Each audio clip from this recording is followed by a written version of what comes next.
बोझदी यानी कि कैप्रिकॉन। इस हफ्ते आप सब कारोबारी अमूर में तहरीरी मुआहदों का सहारा लें, वरना मंसूबों के मुतालिक मालूमात तलाश करना और मामलात को आगे बढ़ाना आपके लिए मुश्किल हो सकता है। इस हफ्ते अपने साथी कारकुनान के सामने नए और अछूते ख्याल पेश करना बहुत ही पुरलुत्फ होगा। आप इस मौका से भरपूर फ़ायदा उठाएंगे।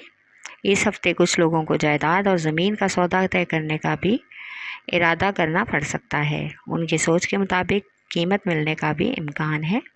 इसके साथ ही कारोबार में फंसी हुई एक पुरानी रकम के निकलने का भी इम्कान नज़र आ रहा है। इसलिए आपको इस हफ्ते अपने बैंक अकाउंट्स का जायज़ा लेना होगा। समाजी कामों के हवाले से इस हफ्ते आपको कुछ पेचीदगियों का सामना करना पड़ सकता है, जो खुद ब खुद आपको ढालने और मज़ीद काम करने के लिए आसानियाँ और आसाइश मुहैया कर सकती है। रुमानवी ताल्लुकात में अचानक से कुछ रुकावटें हायल हो सकती हैं, जिसकी वजह से कुछ तब्दीलियां रूनुमा होंगी, जो बाद में आपको मोहब्बत के मौके भी फराहम करेंगी। शादीशुदा अफराद, स्पेशल मर्द और ख़वातीन इस हफ्ते अपने ससुराल में अपना मकाम बनाने और ताल्लुक़ बहाल करने के लिए बहुत ही खुशामद और नरम रवैये से काम लेकर हालात को कंट्रोल करने में कामयाब हो जाएंगे।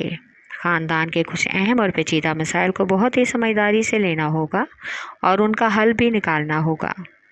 इस हफ्ते कारोबार में शानदार तब्दीली के लिए एक खुशगवार सफ़र का इम्कान है और इसके लिए बहुत से लोग आपकी हौसला अफजाई करेंगे।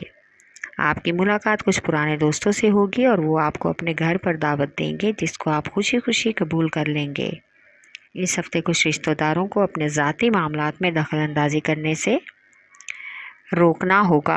आपका लकी नंबर 3 और 7, लकी पत्थर सुलेमानी पत्थर, लकी रंग गहरा सबज, हाकिम स्यारा ज़ोहर, अंसर मट्टी और आपका लकी दिन जुमा है।